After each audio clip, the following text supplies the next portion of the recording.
Love is Blind has infected the United Kingdom, and who better to review than me, okay? Congratulations to the UK.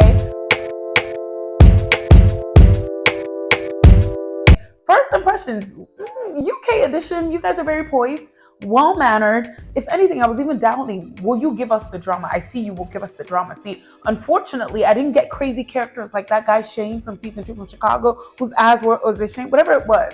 I didn't get Shake, I didn't get a Bartice type of energy. I wasn't getting no Nancy's, I just wasn't getting, that those crazy characters that from the pods. You see the craziness from the pods. Let's not forget Lydia and Uche and Aaliyah. So from the pods, you weren't really giving us that much drama, but I can foresee that in the future episodes you will. So let's get into these episodes. So people that gave me initial red flags, there weren't that many people that gave initial red flags, but the people that gave initial red flags, number one, Freddie.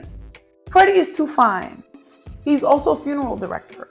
Who is too fine? A young, very beautiful funeral director. I'm sorry, automatically that is a red flag, okay? Next on the red flag list, Olie.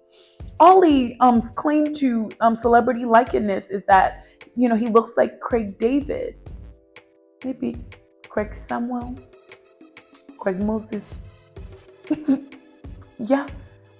Someone should let him know it doesn't really pan out well for people who compare themselves to celebrities. Megan Fox from last season can attest in the US. She can attest.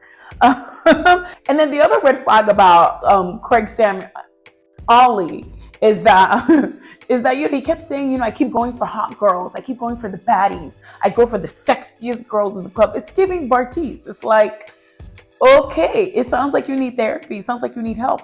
You don't need to be on a show where you can't see them if that's all you go for. So I already know who's going to be a problem. Yeah. Okay. And then the last but not least, the brightest red flag, the reddest of all red flags, Sam. Now for Sam, it was the nose job comments. I was like, wow, I guess people get plastic surgery to feel better, but wow, you really went through lots of lengths to find love. Just say you want to change aesthetics. But anyway, he said it was to find love. And then, he is just too tall. He is too tall. Usually, if they're too tall, it's a red flag. Ain't no way somebody is 6'4" and normal all the time. It just comes with the territory. Call me biased if you want, but those are my thoughts, okay? So let's get into the couples. So the first couple, Stephen and Sabrina, cool, no red flags, very forgettable. I love that they found love. Good for them. Maybe they'll bring the drama in the next episodes, but good for y'all. Next, Freddie and Catherine. Again, cool for them. But Freddie is too fine. As I mentioned earlier, he is too fine. And homegirl knows he's too fine. And she keeps telling him every 2 minutes. There's nothing I really don't like when I see the girls fawning a little too hard. It's like, wow, admiring your man, but don't admire to the point that it's giving a little bit foolish. She was telling us how fine he was so much that she even told us how many times they engaged in sexual intercourse.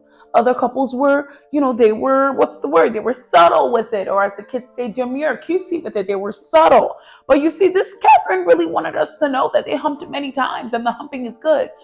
Usually it's a red flag when the girls are clouded about the humping. They have used beauty and humping to deceive you. I foresee drama coming for that couple. Bobby and Jasmine. I liked his rap. I thought that was wholesome and cute. His story about his father, I thought Jasmine asked a really good question about father figures, and it was a touching story. I really like Bobby. I love Jasmine. I hope she doesn't turn my love against her, but I love Jasmine. You know why? Because she clocked Sam. When Sam was over there giving her cliche lines, I just want to be loved. I just want you to be my everything. All those cliche soap opera lines. She was like, nah, you're just telling me things I want to hear. And she said deuces. I love Jasmine for that. My girl was focused, okay? Next couple, Olie and Demi. Is it Demi? Demi. We're going to go with Demi.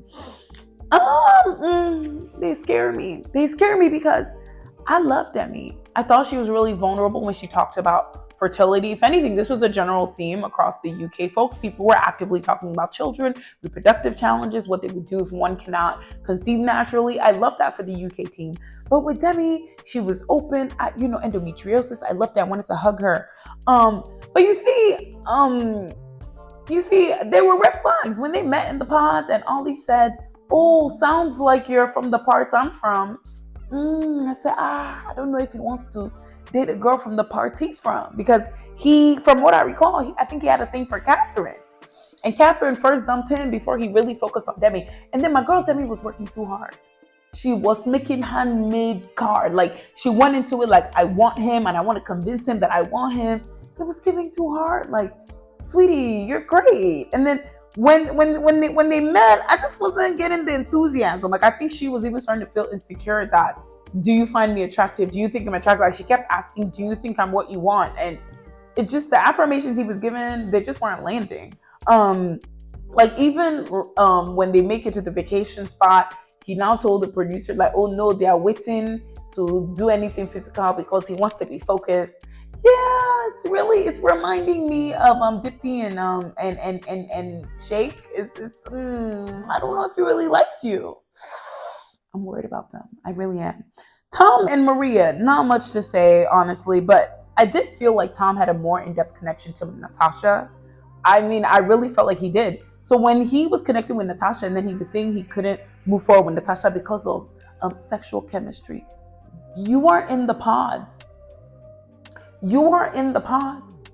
Which sexual chemistry are you looking for? You're supposed to be in a love blind experiment. You're supposed to be blinded. How are you thinking about sexual chemistry? You ain't seen the person. You haven't hugged the person. Nothing.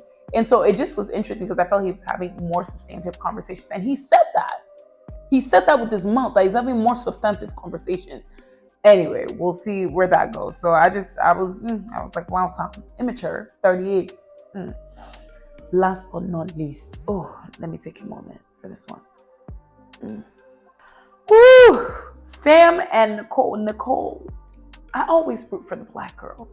I always feel like the black girls end up being in the most drama. But Nicole, baby, your picking skills.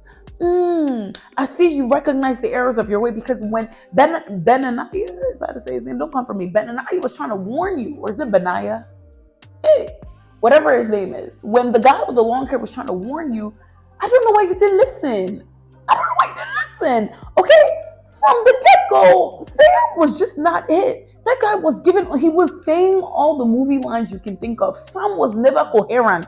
Sam was never giving husband material. He was always giving, I'm not normal. Okay? He was giving her cliche lines and she was eating it up. Okay? Now, here's the part that I think is just sad. This is the part that I think is really sad. He proposes. Okay, they put their hand on the screen. He proposes, whatever. And then as they're in the moment, shivering. Oh my God, what just happened? She says, I love you. And he says, I think I love you. And she says, oh. And I really wish in that moment she questioned it. Like, what do you mean you think? Instead, they said, bye. And then she walks off. And when she's talking to the producer, she breaks down and cries. Now, it wasn't a cute cry like, oh my God, I'm engaged. It was giving, I'm weeping. I'm weeping because this is a huge mistake. That girl knew. But I think she wanted to give it a chance. And then when they met, they had their grand opening. I didn't get the look of excitement. It looked like the look of confusion on both their parts. Like, maybe she was pleasantly surprised because he really is a giant. But, he was, there was confusion. And then the proposal was a hot mess. He put the ring on the wrong finger. He put the ring he didn't even notice it was on the wrong finger. And then after then they didn't really kiss.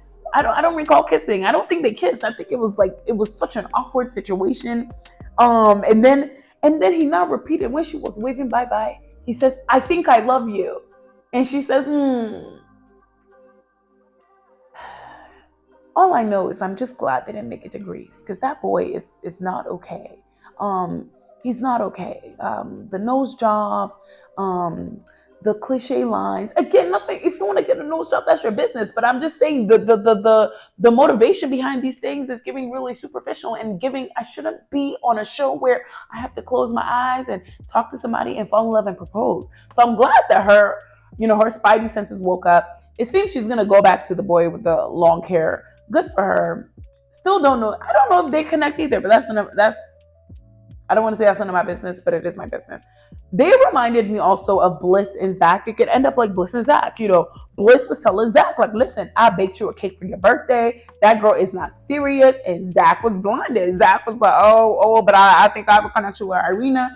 And then Irina, she embarrassed him, and he was I'm going back to Bliss. And now Zach and Bliss are in a blissful situation with their child. So maybe Nicole and maybe they can end up in the same situation.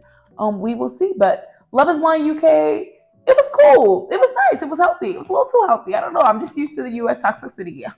Sorry. I'm just used to it. So I can't wait. Maybe you guys will bring the drama. I'm looking forward to it.